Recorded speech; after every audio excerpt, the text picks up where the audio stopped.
Hola, mi nombre es Jenny Quinchihuango y en este video les vamos a hablar sobre la clasificación, las características y las obligaciones de los derechos humanos.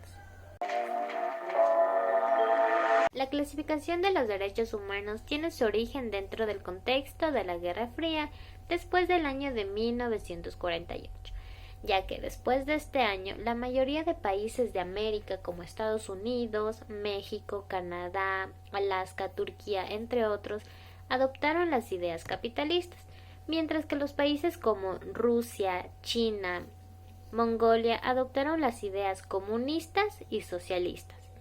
Por lo tanto, los países capitalistas van a señalar que aquellos derechos que no requieran la intervención del Estado o la dotación de recursos van a llamarse derechos civiles y políticos. Estos derechos van a ser obligatoriamente garantizados. Por lo tanto, se va a crear el Pacto Internacional de Derechos Civiles y Políticos. Por otra parte, los países como China, Rusia, Mongolia no van a estar de acuerdo con estos países capitalistas, ya que dicen que los seres humanos necesitan de la intervención del Estado para mantener las condiciones de la vida dentro del ámbito educativo, salud, económico, cultural, y por lo tanto el Estado va a realizar políticas públicas para garantizar estos derechos. Por lo tanto, se van a generar los derechos económicos, sociales y culturales. Los derechos van a ser clasificados por generaciones. En la primera generación nos encontramos con los derechos civiles y políticos que van a ser garantizados por las luchas.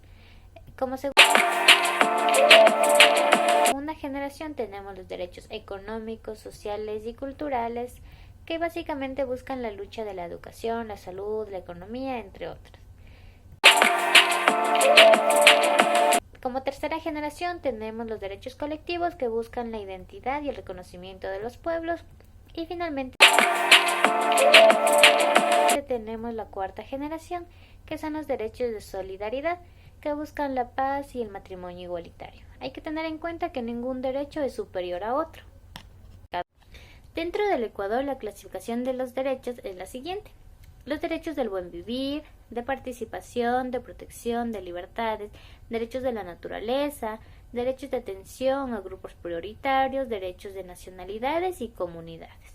Hay que tener en cuenta que Ecuador es uno de los primeros países quien reconoce derechos a la naturaleza. También están Bolivia y Nueva Zelanda. En primer lugar tenemos el Estado de Derecho. En este punto va a existir la división de poderes en ejecutivo, legislativo y judicial. Hay que tener en cuenta que dentro de nuestra Constitución, en el artículo 1, nos establece que el Ecuador es un Estado constitucional de derechos, de justicia, intercultural, plurinacional y laico. En este punto van a existir dos aportes importantes. En primer lugar tenemos la centralidad de derechos. Los poderes estatales, las legislaciones, las políticas públicas y las obligaciones del Estado deben responder únicamente a la protección y a la garantía de los derechos humanos. En segundo punto tenemos la pluralidad jurídica. Los derechos que ha reconocido el Ecuador no son únicamente y exclusivamente los que se encuentran dentro de la Constitución. También hay otros que están prescritos dentro de otros instrumentos. Hay que tener en cuenta que si un instrumento internacional nos garantiza más derechos que nuestra propia Constitución, este instrumento se aplicará sobre nuestra Constitución.